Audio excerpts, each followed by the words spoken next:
레위기 6장 8절, 레위기 6장 8절에서 13절까지 제가 봉독하겠습니다. 여호와께서 모세에게 말씀하여 이르시되 아론과 그의 자손에게 명령하여 이르라. 번제의 규례는 이러하니라. 번제물은 아침까지 제단 위에 있는 석쇠 위에 두고 제단의 불이 그 위에서 꺼지지 않게 할 것이요, 제사장은 세마포 긴 옷을 입고 세마포 속바지로 하체를 가리고 제단 위에서 불태운 번제의 재를 가져다가 제단 곁에 두고 그 옷을 벗고 다른 옷을 입고 그 재를 진영 바깥 정결한 곳으로 가져갈 것이요, 제단 위에 불은 항상 피어 꺼지지 않게 할지니 제사장은 아침마다 나무를 그 위에서 태우고 번제물을 그 위에 버려놓고 화목제와 기름을 그 위에서 불사를 찌며 불은 끊임이 없이 제단 위에 피워 꺼지지 않게 할지니라. 아멘.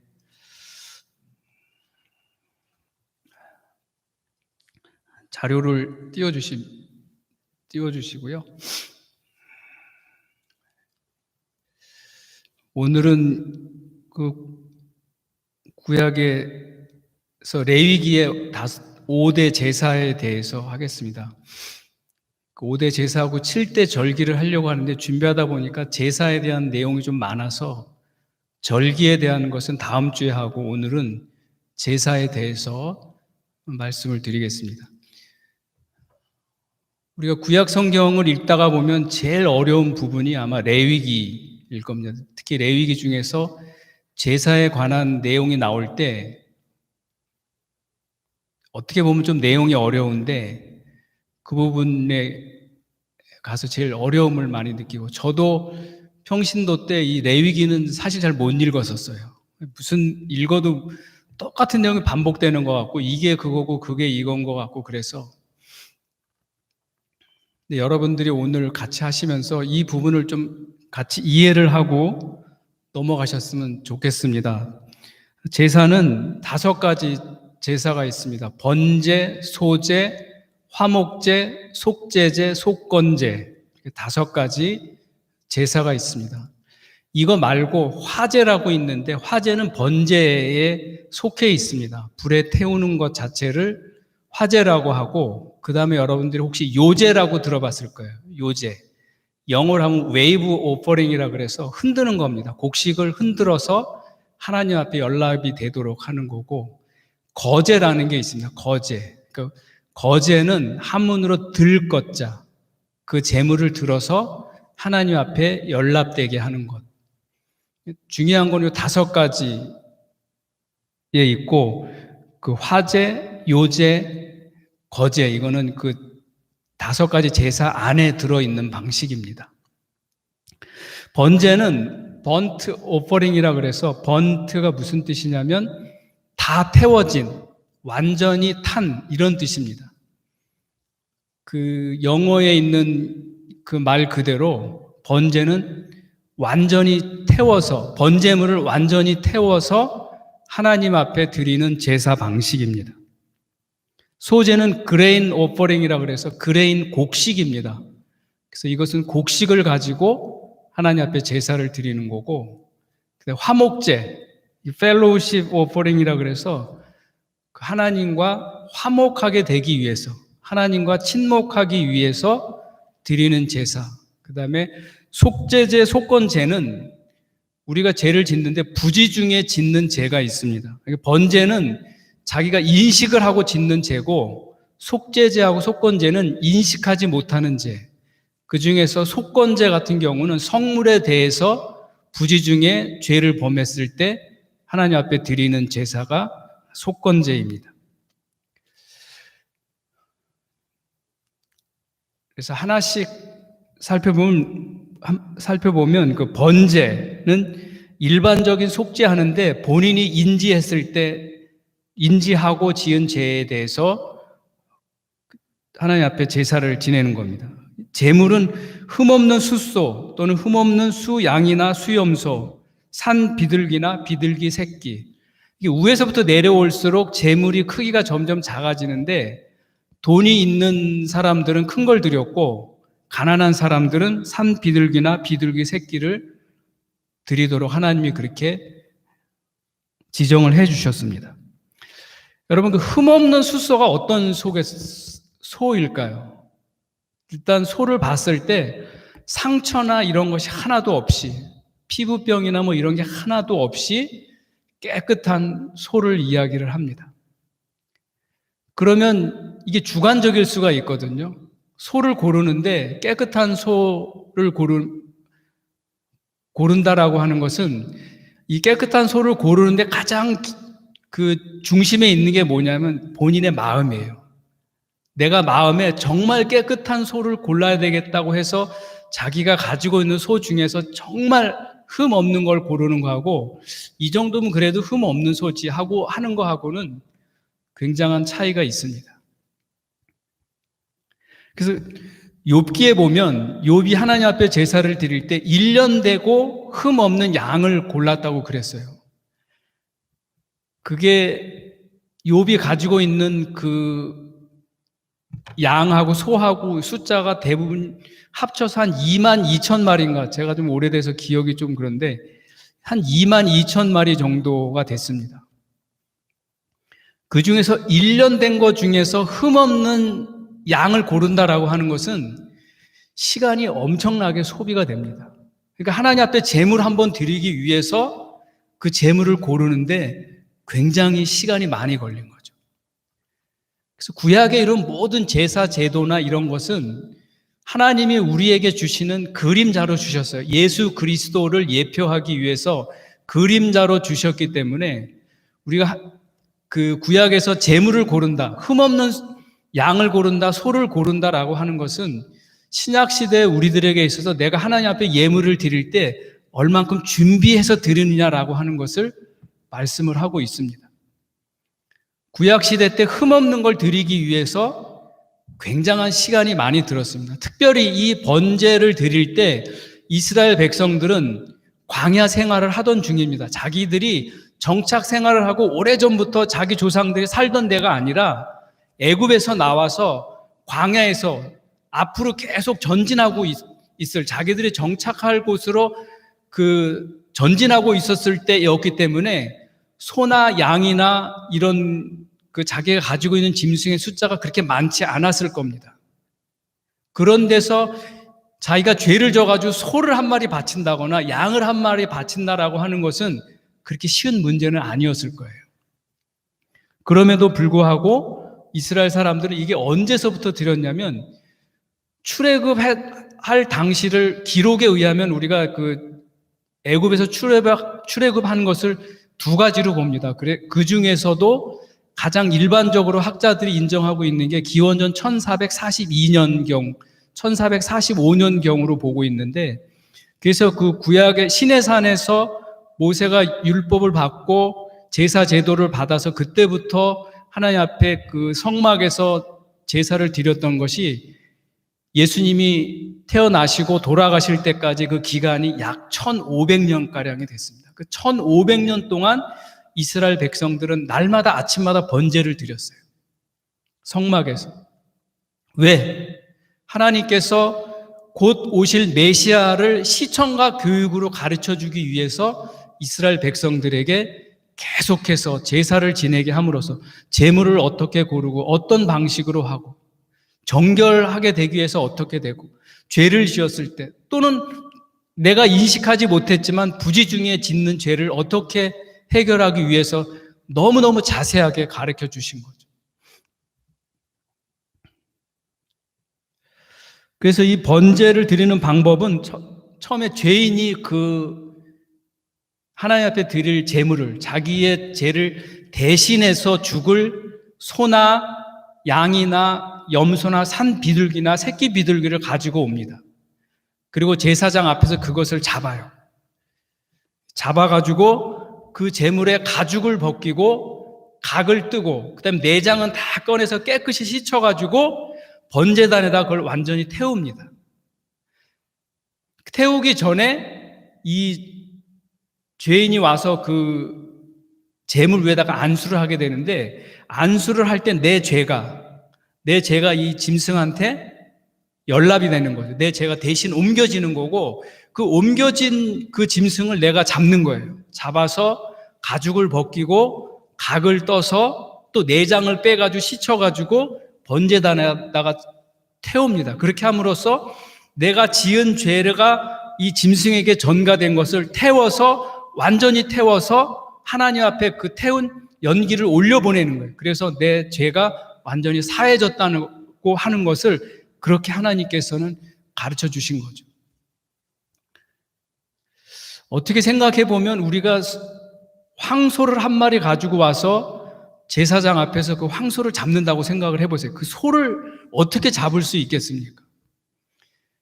날마다 그런 일이 반복이 됐을 때 그것은 굉장히 쉽지 않고, 또 가죽을 벗기고 이 각을 뜬다라고 하는 것은 그렇게 쉽지 않았습니다. 그래서 이스라엘 백성들은 자기가 죄를 졌을 때 하나님 앞에 죄사함을 받는다라고 하는 게 그렇게 쉽지 않은 일이었었어요. 그래서 다시는 죄를 짓지 않도록. 그럼에도 불구하고 늘 이스라엘 사람들은 죄를 졌어요. 그게 오늘날 우리들의 모습하고 너무나 똑같이 닮아 있는 거죠.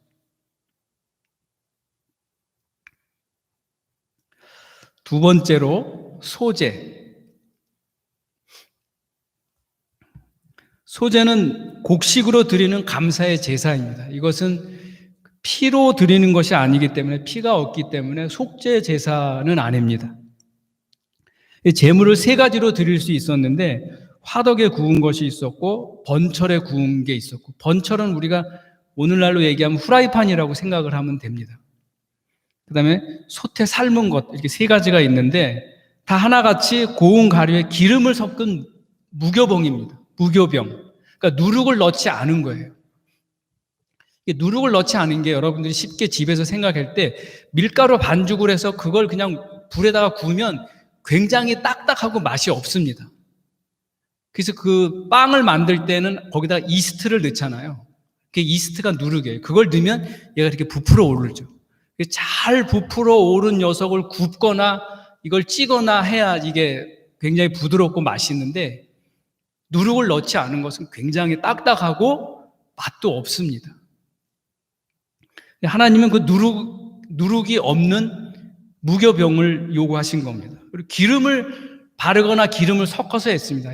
여기서 쓰는 기름은 감람유입니다. 감람유가 어떤 거냐면, 요즘에 여러분들이 집에서 자주 드시는 올리브 오일이 있죠. 올리브 오일이 그게 감람유입니다. 그 당시에 감람유는 그 중동에는 올리브 나무가 굉장히 많아서 올리브로 기름을 짠 것을 하나님 앞에 드립니다. 그리고 올리브유 중에서 여러분들이 그 엑스트라 버진이 있죠. 그게 가장 처음에 짠 거예요. 그래서 이 하나님 앞에 드리는, 성소에 드리는 기름은 엑스트라 버진을 드렸어요. 처음에 짠 것. 그리고 두 번째, 세 번째 짠 것, 마지막까지 짠 것은 다 다른 용도로 사용이 됐었고, 첫 번째 나온 것을 항상 성소에다가 드렸습니다.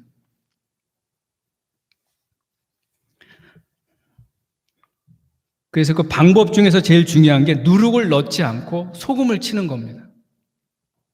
영혼이 변치 않는 소금. 그래서 이 소제는 번제물과 달리 남은 것을 제사장에게 줄 수 있었습니다. 그 다음에 화목제. 하나님과 완전한 관계를 갈망하거나 평화를 원할 때 하나님과 화목해 되기 위해서 화목제를 드렸는데, 흠없는 숫소나 암소, 흠없는 수양이나 암양, 그 염소는 암추 구분 없이 염소를 드릴 수 있었습니다. 방법은 번제하고 비슷합니다. 제물에 안수하고 가죽을 벗기고 각을 뜨고, 제사장은 제단 사방에 피를 뿌려서, 여기까지는 번제하고 비슷한데 그 뒤로 이 화목제는 약간씩 다릅니다. 그래서 여러분들이 그 레위기 3장이나 7장 이 부분을 잘 읽어보면 화목제의 규례가 어떻게 돼 있는지 자세하게 나와 있습니다. 번제는 전체를 하나님 앞에 제물로 드렸는데, 화목제는 제물의 일부만 드리고 나머지는 제사장에게 주었습니다. 그 다음에 여기 속건제라고 되어 있는데 이게 속죄제입니다. 이게 미스프린트인데 속건제가 아니고 속죄제. 속죄제는 부지 중에 지은 죄를 속죄하기 위해서 하나님 앞에 드렸습니다. 여기는 속죄제를, 제가 아까 요거는 고치고 제 거는 아직 못 고쳤어요.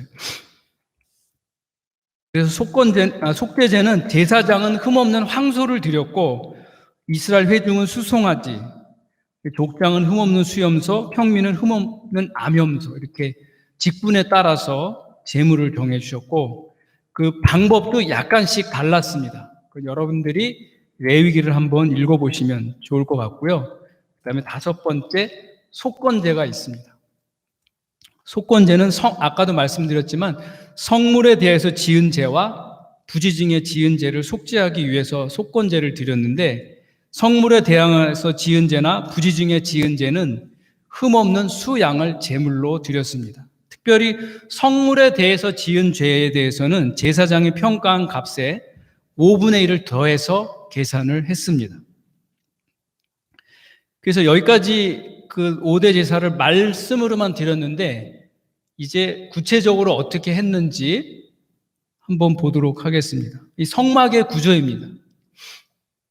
성막의 구조를 이렇게 모형으로 다 만들어 놓은 겁니다. 요것의 규격을 한번 봐보시면, 제가 여기서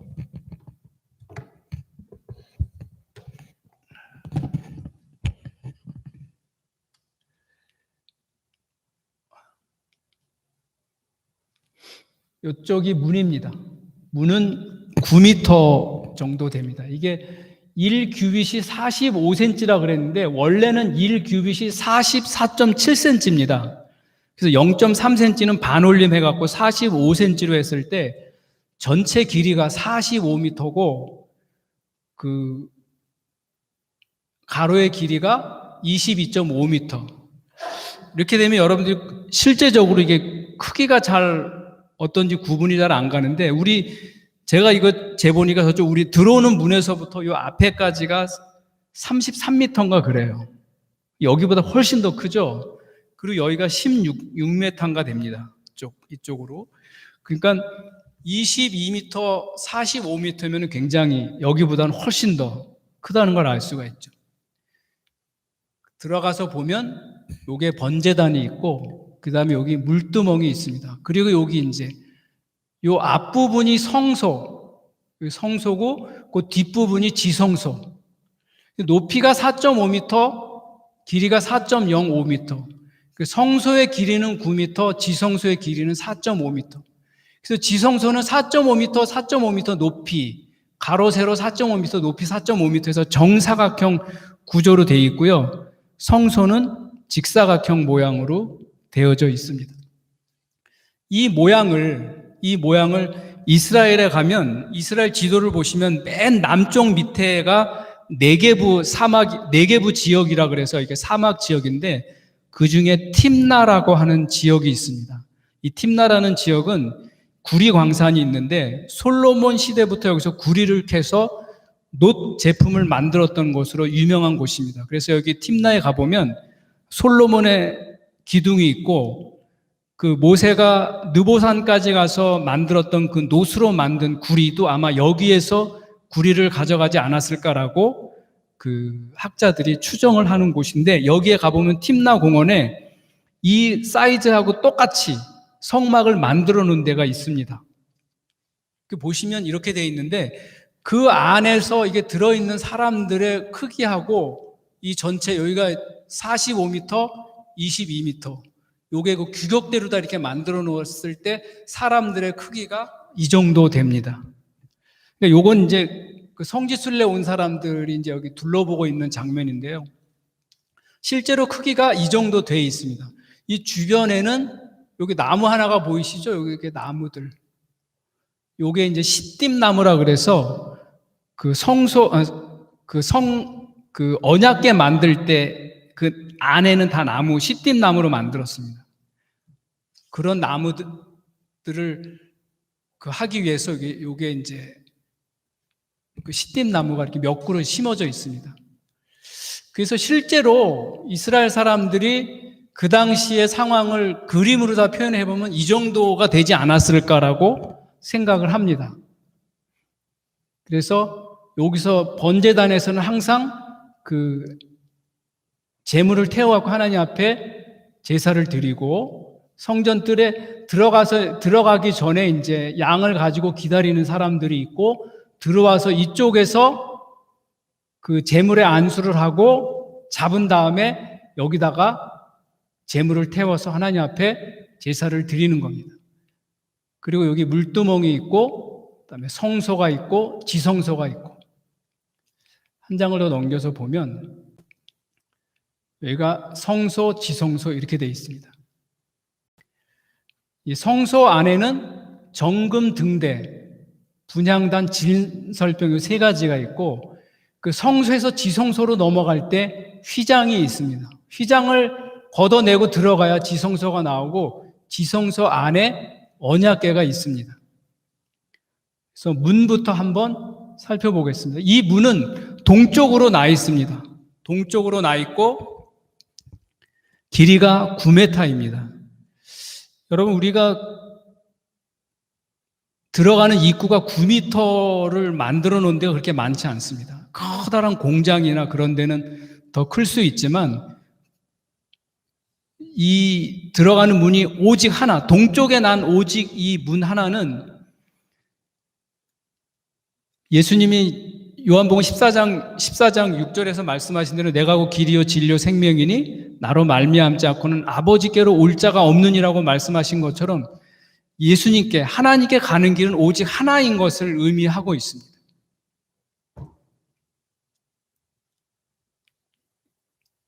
그래서 앞에서 보면 이런 모양일 것 같습니다. 이렇게 돼 있고, 이 안에서는 계속 제사가 진행되고 있고.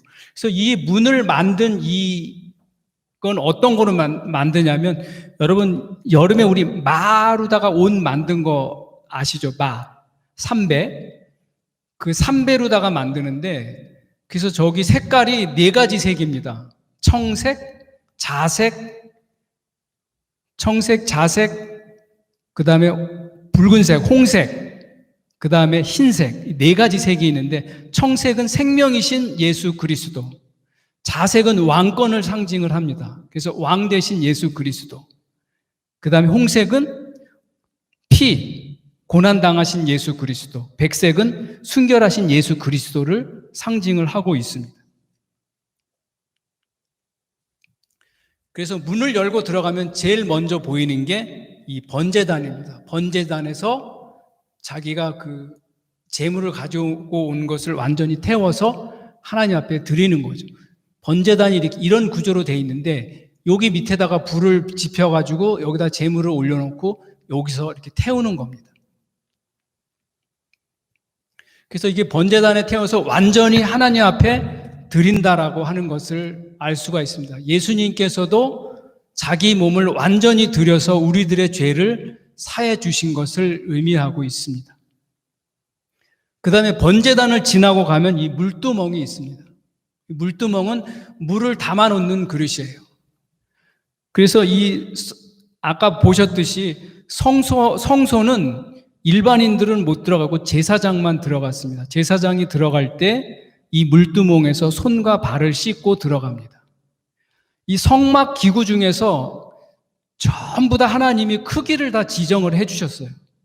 아까 제가 이게 길이 다 말씀드렸지만, 이 번제단도 마찬가지고, 그 다음에 그 성소, 지성소가 간격이 얼마고, 높이가 얼마고, 거기에 만드는 위에 덮는 천은 얼마고, 이게 다 치수를 말씀을 해주셨는데, 성막 기구 중에서 유일하게 치수를 말씀하지 않은 게 이 물두멍이에요. 그러니까 물두멍은 크게 만들어도 상관이 없고 작게 만들어도 상관이 없어요. 그 얘기는 우리들의 죄가 아무리 커도 아무리 작아도 상관없이 이 물두멍에 와서 씻기만 하면 죄의 용서함을 받는다라고 하는 것을 하나님께서 말씀해 주신 거죠. 그래서 우리의 죄가 크고 작음에 상관없이 우리 예수 앞에 나오면 예수 그리스도를 보혈의 피로 씻기기만 하면 다 용서된다는 것을 말씀을 하고 있습니다. 이 옆에 있는 거는 제사장들이 이 물두멍에서 물을 떠서 손과 발을 씻는 데 필요한 도구들이었습니다.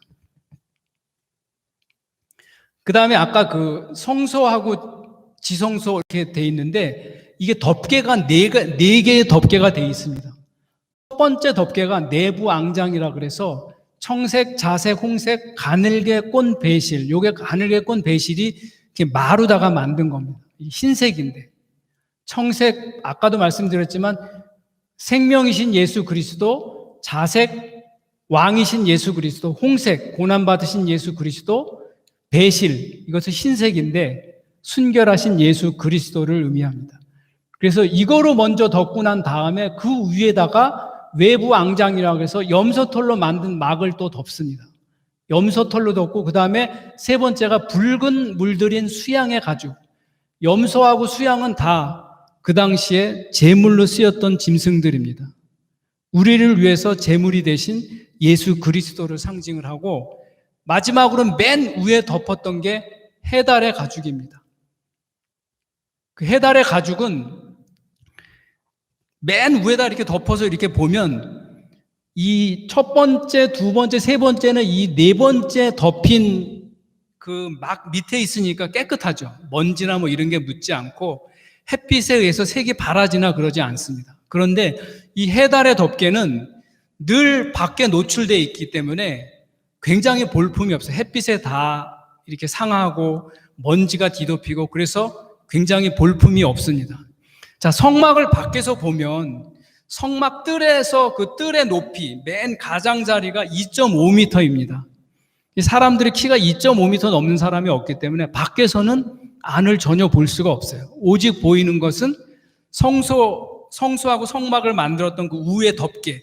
그게 4.5m니까 밖에서 보면 그 울타리하고 울타리 너머로 보이는 그 해달의 가죽으로 덮인 성막 밖에 보이지 않습니다. 그래서 밖에서 보면 굉장히 볼품이 없어요. 우리들 예수 그리스도가 마찬가지입니다. 이사야 53장에 있는 것처럼 예수님의 모습이 굉장히 볼품이 없다. 그는 제가 이사야 53장을 잠깐만 읽어드리면 53장 2절에 그는 주 앞에서 자라나기를 연한 순 같고 마른 땅에서 나온 뿌리 같아서 고운 모양도 없고 풍채도 없은즉 우리가 보기에 흠모할 만한 아름다운 것이 없도다. 우리가 보기에 흠모할 만한 아름다운 것이 없도다. 밖에서 보면 그렇습니다. 그냥 겉에 늘 쳐져 있는 것. 이게 계속 이동할 때마다 걷어서 다시 세우고 걷어서 다시 세우고 하니까 다 낡았습니다. 그리고 위에 뚝 그 해달의 덮개도 늘 햇빛에 노출이 되어 있기 때문에 굉장히 볼품이 없죠.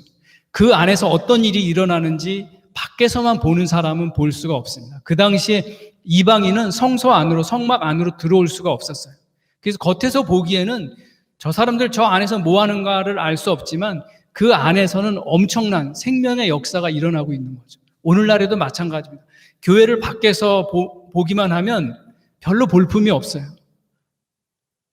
좋은 뉴스도 나는 것도 있지만 안 좋은 뉴스들이 많이 나고 밖에서 보기에는 그렇게 별로 흠모할 것이 없지만 그 안에서는 놀라운 생명의 역사가 일어난다는 거죠. 이 덮개가 바로 그런 의미를 우리들에게 말씀을 해주고 있습니다. 자, 그 다음에 이 성소 안으로 처음에 들어가면 첫 번째 정금 등대가 있습니다. 7개의 정금 등대가 있는데 여기에서 항상 불을 피워서 이 성소 안을 밝게 비쳤습니다. 자, 여기가 쉽게 얘기하면 이게 텐트이기 때문에 들어가는 문이 닫혀 있죠. 사방에 닫혀져 있어서 캄캄합니다. 그래서 오직 그 안에서 그 빛을 발하는 거는 이 등잔대에서 밝히는 불입니다. 여기는 마찬가지로 기름은 감람유를 사용을 했습니다. 그래서 신약시대의 감람유는 성령의 임재를 의미를 합니다. 그래서 이 정금 등대 자체가 빛이 되신 생명이 되신 예수 그리스도를 의미합니다. 이 등잔 자체가 바로 예수 그리스도를 상징을 합니다.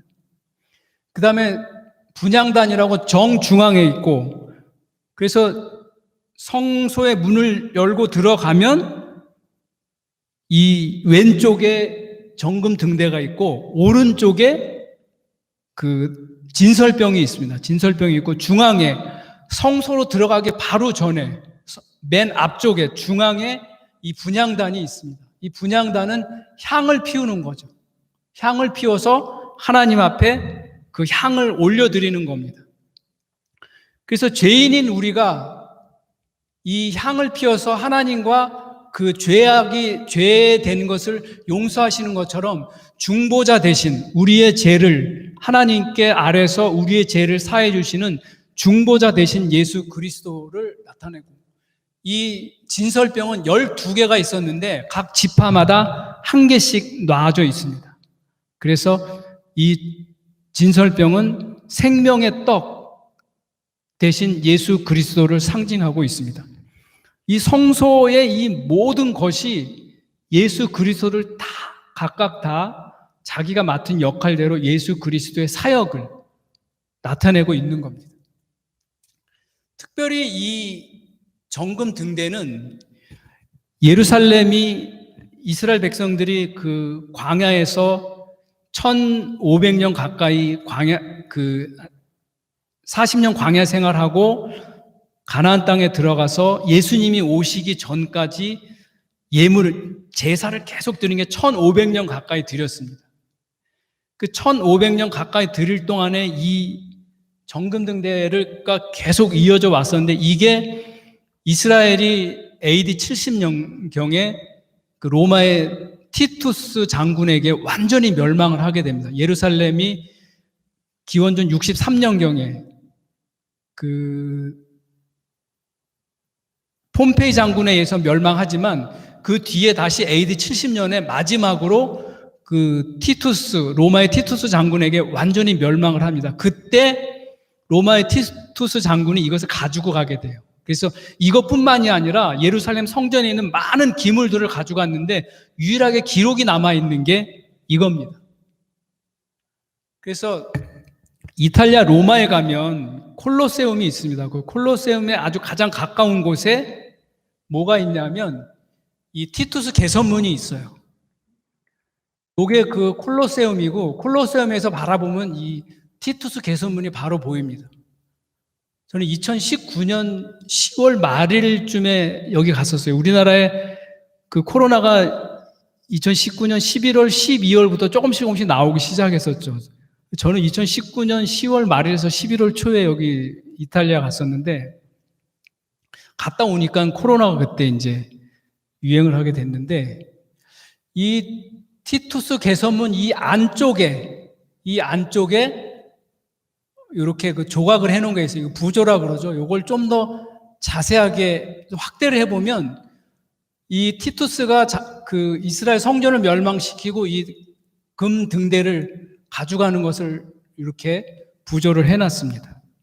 그래서 유일하게 현재 남아있는 기록상으로는 그 티투스 장군이 저걸 가져갔을 때 기록으로 남아있는 유일한 자료입니다. 제가 그때 가서 찍어온 사진인데, 가서 보니까 이제 그게 세월이 지나면서 그 비잔틴이라든가 이런 시대를 겪으면서 자기네가 아닌 것 막 이렇게 회칠로 다 덮어놓고 막 그래서 그걸 다 다시 벗겨내고 이런 식으로 해서 이것을 그 복원을 해놓은 거죠. 그래서 그 콜로세움의 앞에 보면 그 로마 포로 로마노라고 하는 그 로마 시대 때 그 정치의 중심지가 있습니다. 그 포로 로마노 안에 이 티투스 개선문뿐만이 아니라 여러 그 왕들을 기념하기 위한 그 개선문들이 굉장히 많이 있어요. 그 중에 하나입니다.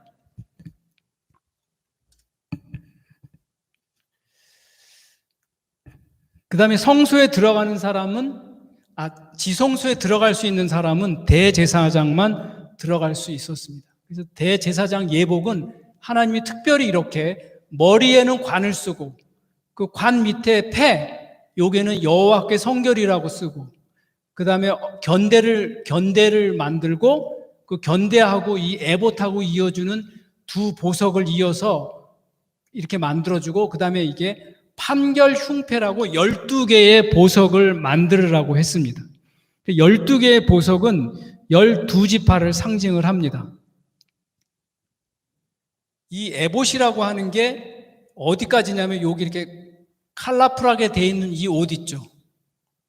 요게 에봇입니다. 컬러풀하게 돼 있는 거.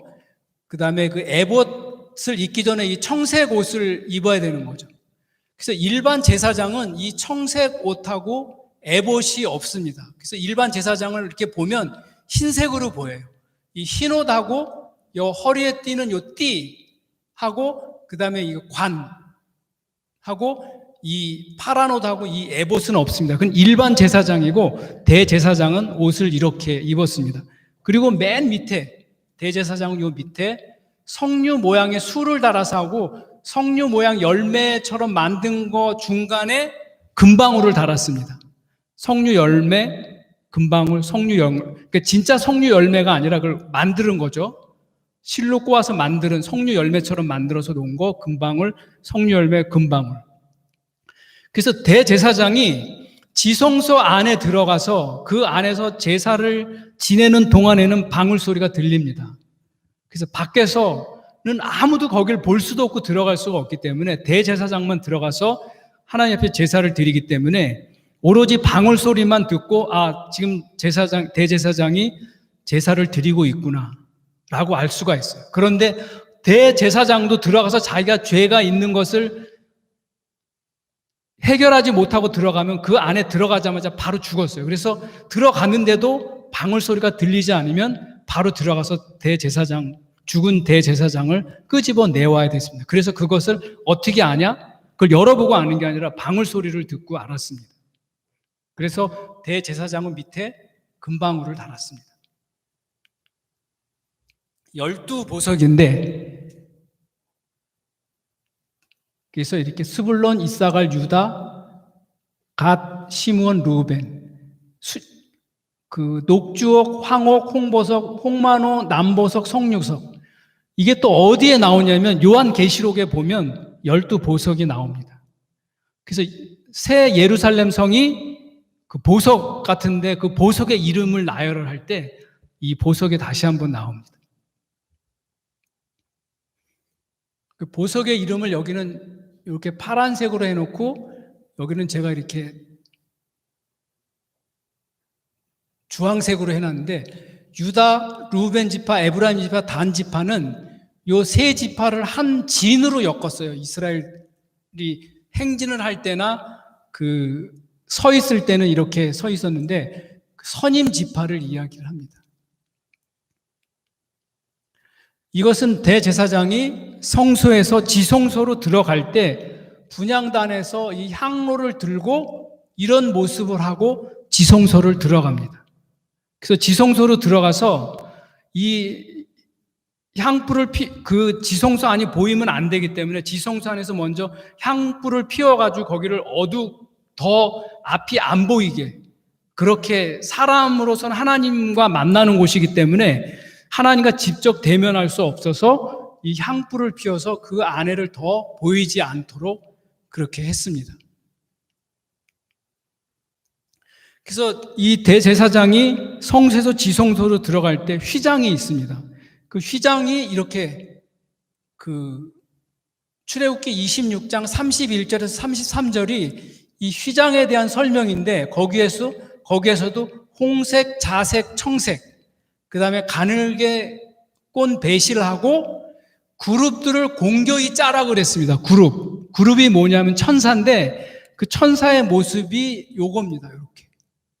그래서 하나, 둘, 셋. 요건 마주 보고 있는 천사고 쉽게 얘기하면 여기가 머리고 여기가 팔, 이렇게 날개고 여기가 이제 밑부분, 몸체죠. 그럼 요게 이제 천사의 모습처럼 하고 있는데 요렇게 해서 휘장을 그렇게 만들었습니다. 이 휘장이 예루살렘 성전에서 언제 이게 찢어지냐면 예수님이 십자가에 돌아가시는 그 순간에 성소하고 지성소를 가로막고 있던 이 휘장이 위에서부터 아래로 찢어졌습니다. 그래서 그 당시의 기록에 의하면 다시 회복하기 어려울 정도로 이 휘장이 찢어져서 수리를 하지 못했다고 합니다. 그래서 지성소 안에 들어가면 드디어 법궤가 있습니다. 언약궤라고 하기도 하고 법궤라고 하기도 합니다. 그래서 이 그룹이라고 하는 게 이 천사 한 명이, 여기 두 명이죠. 두 천사가 날개를 이렇게 서로 맞대고 있고, 날개를 맞대고 있는 이 밑 부분을 속죄소라고 했습니다. 저기에서 하나님께서 나타나셔서 대제사장이 그 제물로 가지고 들어간 피를 이 속죄소 위에다가 묻혔을 때, 그때 하나님께서 그 피를 보고 죄를 용서해 주시는 겁니다. 그래서 여기를 속죄소라고 하고 또는 시은좌라고 하기도 합니다. 뚜껑으로 돼 있어요. 이게 뚜껑으로 돼 있어서 이 뚜껑을 열면 그 안에 세 가지 물건이 있었습니다.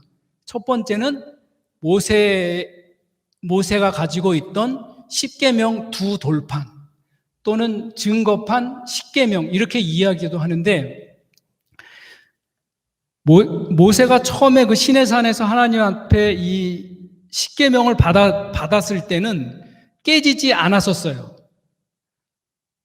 아시는 대로 우리가 모세가 시내산에 가서 십계명도 받고 성막에 대한 그런 크기나 이런 걸 모세가 다 들었을 때 그 산 밑에서는 아론하고 이스라엘 백성들이 뭘 만들었어요? 황금 송아지를 만들었습니다. 그래서 그 송아지를 가지고 거기다가 절을 하고 그 우상을 섬기고 있었었죠. 그래서 모세가 내려와서 봐서 분노하면서 그 십계명 돌판을 던져가지고 깨뜨렸습니다. 근데 나중에 다시 하나님께서 돌판을 두 개 다시 만들으라 그래가지고 하나님이 다시 손수 직접 쓰셔가지고 십계명을 주신 그 십계명 판이 이 안에 들어가 있는 겁니다. 그래서 이 십계명이 그냥이 아니라 하나님의 그 징계에 접했을 때 그 십계명이 지금 이 안에 들어가 있는 거죠.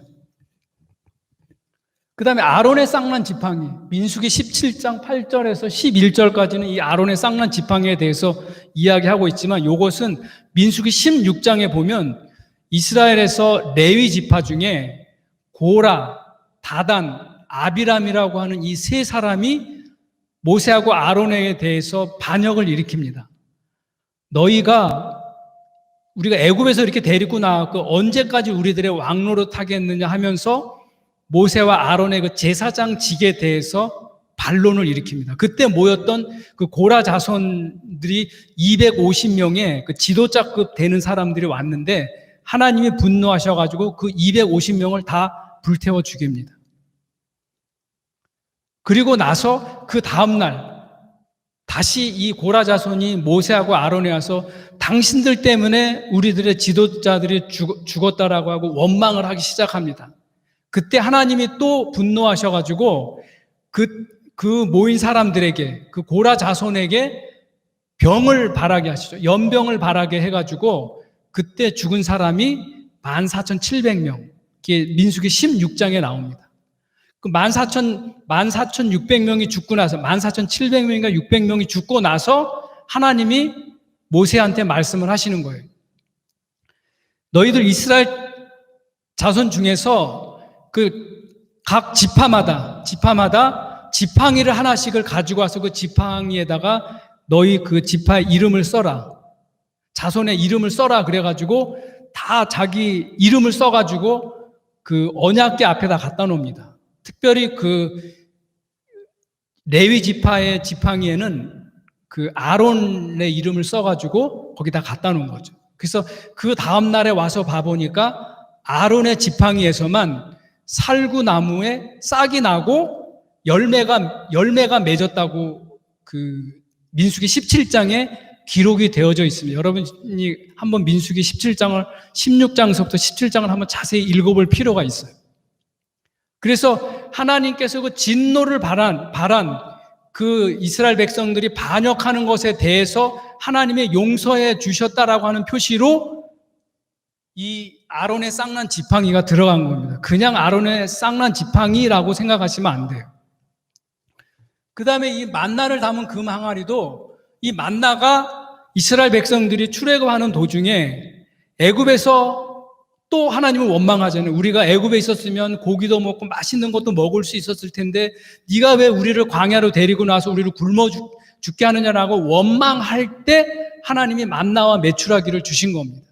그래서 이 세 가지가 전부 다 이 십계명과 아론의 쌍난 지팡이와 만나를 담은 금 항아리는 하나님 앞에서 징계로 인해서 죽을 수밖에 없었던 그 상황을 말씀을 하신 거예요.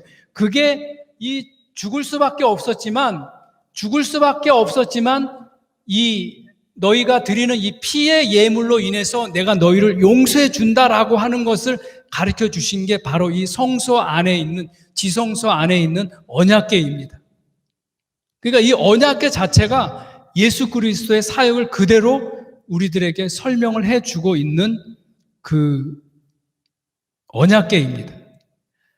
아까 제가 문부터 시작해서 계속 말씀을 드렸지만 이 성소, 성막 자체가 예수님의 사역을 그대로 우리들에게 가르쳐주고 있는 거고, 이스라엘 백성에게는 1500년 동안 계속해서 시청과 교육으로 장차 오실 메시아에 대해서 설명을 하신 거예요.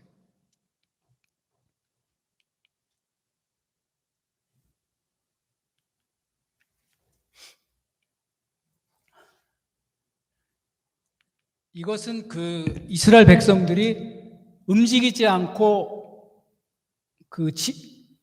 머물러 있었을 때 상태입니다. 그래서 이 중간에 성막이 있고 그 성막 주변에 동쪽 문에는 모세와 그의 아들들이 있고 바로 서쪽에 게르손 자손, 무라리 자손, 고핫 자손. 아까 이 고핫 자손들이 게르손 자손, 무라리 자손, 고핫 자손인데 이 고핫, 게르손, 무라리는 전부 다 레위 자손 중에 그 한 자손들입니다. 그러니까 레위 자손들만 그 성막 바로 주변에 있었고, 성막 바깥에서 동쪽에 유다 지파, 이사갈 지파, 스불론 지파, 서쪽에는 베냐민, 므낫세, 에브라임, 그 다음에 남쪽에는 르우벤, 시므온, 갓, 북쪽에는 단, 아셀, 납달리, 이렇게 진을 치고 성막을 중심으로 이 사람들이 서 있었습니다. 그래서 우리가 모였을 때나 항상 어디 가서 있을 때 중앙에 뭐가 있어요? 성막, 예수 그리스도가 있는 것. 우리가 모였을 때 항상 우리의 중심에 예수 그리스도가 있어야 된다는 것을 시청각으로 말씀을 해주시는 거죠. 이렇게 있다가 이 사람들이 다시 이 성막을 다 걷어서 다른 장소로 옮겨갈 때, 계속 가나안으로 갈 때는 어떻게 진행을 했었냐면 맨 앞에 고핫 자손이 언약궤를 어깨에다가 맵니다. 행진할 때는 언약궤를 고핫 자손이 메고 그 뒤를 선임 지파인 유다 지파. 왜 유다 지파가 첫 번째 선임이 됐느냐? 예수님은 바로 유다 지파를 통해서 오셨기 때문에. 이 르우벤이 장자였지만 그 장자 역할을 하지 못했어요. 유다 지파만 선택을 받아서 유다 지파를 통해서 예수님이 오십니다. 이동할 때는 고핫 자손이 언약궤를 메고, 첫 번째는 유다, 이사갈, 스불론 지파가 그 다음에 가고, 그 다음에 게르손 자손과 무라리 자손이 성막을 잘 포장을 해가지고 그 마차에 실어가지고 움직입니다. 그 다음에 르우벤, 시몬, 갓 지파가 그 뒤를 따르고, 그 다음에 성물, 이 성물은 아까 그 금등대, 번제단, 물두멍, 분향단, 진설병, 이게 다 성물이거든요. 그것은 특별히 고핫 자손에게 하나님이 맡겼어요. 언약궤하고 이 성물은 고핫 자손에게 맡기고, 성막, 이 기둥이라든가 그 위에 덮는 덮개라든가 그 다음에 고리라든가 끈, 이런 것들은 전부 이 게르손하고 무라리 자손에게 맡겼습니다. 그리고 뒤에 에브라임하고 므낫세, 베냐민, 단하고 아셀, 납달리. 그래서 행진할 때 가장 앞에 뭐가 있었어요? 언약궤, 예수 그리스도가 있었죠. 그래서 우리가 나아갈 때는 항상 맨 앞에 누가 있어야 돼요? 예수 그리스도가 있어야 돼요. 그래서 우리가 문제가 생기고 분열이 일어나고 하는 것은 맨 앞에 예수님이 안 계시기 때문에 그러는 거지, 정말 우리가 마음의 중심에 가장 앞에 예수 그리스도가 있으면 분열이나 그런 것이 없겠죠. 자, 그래서 여기까지 하고 우리 히브리서 9장을 피겠습니다. 히브리서 9장.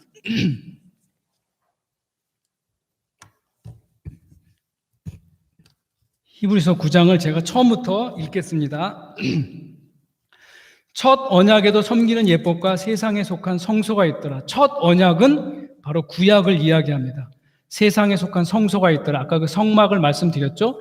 예비한 첫 장막이 있고, 첫 장막 성소를 이야기합니다. 그 안에 등잔대 아까 보셨죠? 상, 이것은 분향단을 이야기를 합니다. 그다음에 진설병, 12개가 있는 그 진설병이 있으니 이는 성소라 일컫고, 아까 보셨죠?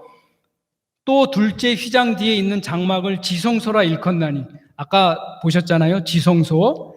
금향로와 사면을 금으로 싼 언약궤가 있고 그 안에 만나를 담은 금 항아리와 아론의 쌍난 지팡이와 언약의 돌판들이 있고, 아까 다 보셨죠? 그 위에 속죄소를 덮는 영광의 그룹들이 있으니, 아까 이렇게 손 모양으로 이렇게 하고 있는 그 영광의 그룹들이 있으니 이것들에 관해는 이제 낱낱이 말할 수 없느라. 왜? 이스라엘 사람들은 이미 이걸 다 알고 있어요. 이 모든 것을 이같이 예비하였으니 제사장들이 항상 첫 장막에 들어가 섬기는 예식을 행하고, 일반 제사장은 첫 장막 성소까지밖에 못 들어갔습니다. 7절 오직 둘째 장막은 대제사장이 홀로 1년에 한 번 들어가되 자기와 백성의 허물을 위하여 드리는 피 없이는 아니하나니, 이 지성소에 대제사장이 1년에 한 번 들어간다고 했습니다. 8절 성령이 이로써 보이신 것은 첫 장막이 서 있을 동안에는 성소에 들어가는 길이 아직 나타나지 아니한 것이라. 첫 장막이 서 있을 동안, 구약시대의 그 장막, 그 제사 제도는 첫 장막이라고 그러는 거예요. 그거는 완전하지가 않기 때문에. 9절 이 장막은 현재까지의 비유니 이에 따라 드리는 예물과 제사는 섬기는 자를 그 양심상 온전하게 할 수 없나니. 죄는 용서함 받았지만 양심까지 깨끗하게 할 수는 없었어요. 왜? 그림자였기 때문에. 10절 이런 것은 먹고 마시는 것과 여러 가지 씻는 것과 함께 육체의 예법일 뿐이며 개혁할 때까지 맡겨둔 것이냐. 개혁할 때 누가 개혁을 했습니까? 예수 그리스도가 와서 완전히 개혁하기 전까지.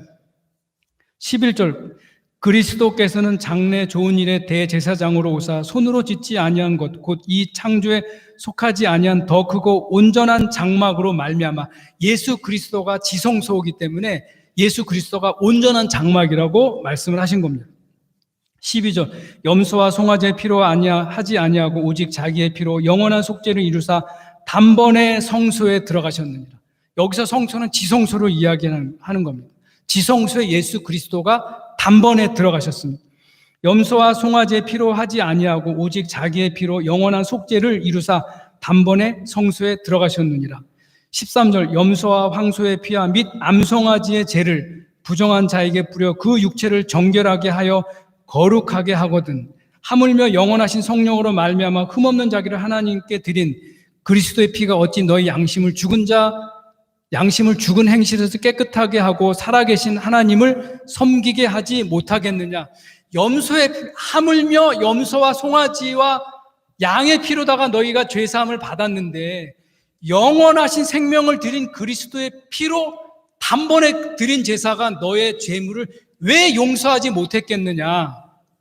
15절 이로 말미암아 그는 새 언약의 중보자시니 이는 첫 언약 때에 범한 죄에서 속량하려고 죽으사 부르심을 입은 자들로 하여금 영원한 기업의 약속을 얻게 하려 하심이라. 새 언약의 중보. 그래서 그리스도가 새 언약의 중보라고 말씀하시고 영원한 기업의 약속을 하셨습니다. 16절 유언은 유언한 자가 죽어야 되나니. 그래서 그런 유언을 하셨는데 예수 그리스도께서 돌아가셨죠. 그래서 유언한 자가 죽어야 되나니, 그 말이 맞죠? 17절 유언은 그 사람이 죽은 후에야 유효한즉 유언한 자가 살아있을 동안에는 효력이 없느니라. 그러니까 예수 그리스도가 돌아가셨기 때문에 그 유언이 효과가 있다. 18절 이러므로 첫 언약도 피 없이 세운 것이 아니니, 구약시대 때 그 모든 제사 제도는 피 없이 세운 것이 아니니 모세가 율법대로 모든 계명을 온 백성에게 말한 후에 송아지와 염소의 피 및 붉은 양털과 우슬초를 취하여 그 두루마리와 온 백성에게 뿌리며 이르되 이는 하나님이 너희에게 명하신 언약의 피라 하고 또한 이와 같이 피를 장막과 섬기는 일에 쓰는 모든 그릇에 뿌렸느니라. 율법을 따라 거의 모든 물건이 피로써 정결케 되나니 피 흘림이 없은즉 사함이 없느니라. 그래서 구약시대 때 모든 제사, 속죄함을 받는 제사에는 피가 있었어요. 그래서 피가 없이는 피 흘림이 없은 전 죄사함이 없다고 했는데 예수 그리스도께서 피를 흘리심으로 돌아가셔서 너희에게 영원한 속죄를 이루셨다라고 하는 겁니다. 23절, 그러므로 하늘에 있는 것들의 모형은 이런 것들로서 정결하게 할 필요가 있었으나 하늘에 있는 그것들은 이런 것들보다 더 좋은 제물로 할진. 하늘에 있는 것들은 땅에 있는 그런 제물로 할 게 아니라 하늘에서 오신 하나님의 아들 예수 그리스도가 더 좋은 제물로 드려지셨다, 이 말씀입니다. 24절, 그리스도께서는 참것의 그림자인 손으로 만든 성소에 들어가지 아니하시고 바로 그 하늘에 들어가사 이제 우리를 위하여 하나님 앞에 나타나시고 대제사장이 해마다 다른 것에 필요서 성소에 들어가는 것 같이 자주 자기를 드리려고 아니하실지니 그리하면 그가 세상을 창조한 때부터 자주 고난을 받았어야 할 것이로되 이제 자기를 단번에 제물로 드려 죄를 없이 하시려고 세상 끝에 나타나셨느니라. 한 번 죽는 것은 사람에게 정하신 것이요 그 후에는 심판이 있으리니. 28절 우리 다 같이 읽겠습니다. 시작.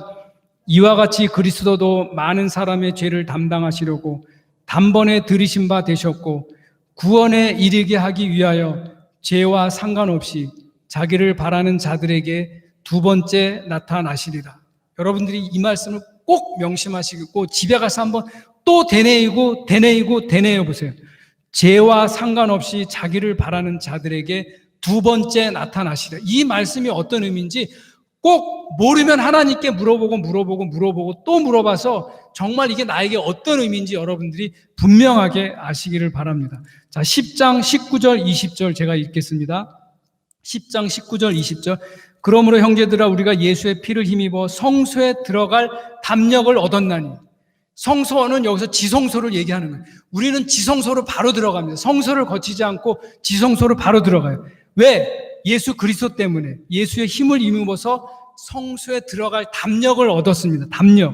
20절. 그 길은 우리를 위하여 휘장 가운데로 열어놓으신 새로운 산 길이요 휘장은 곧 그의 육체니라. 그래서 예수님이 돌아가셨을 때 예루살렘 성전에 있는 휘장이 위에서부터 아래로 찢어진 겁니다. 13장 8절 같이 읽겠습니다. 시작. 예수 그리스도는 어제나 오늘이나 영원토록 동일하시니라. 여러분 우리가 죄사함을 받았다라고 하는 것은 은혜 받았을 때 한 번 죄사함을 받는 게 아니에요. 한 번 죄사함을 받으면 영원히 받은 겁니다. 여러분 중에 혹시 죄로 인해서 또는 죄책감으로 인해서 하나님 앞에 나아갈 힘을 잃으신 분이 계시다면 예수 그리스도는 어제나 오늘이나 영원토록 동일하신 그 예수 그리스도의 능력을 받으시기를 부탁을 드립니다.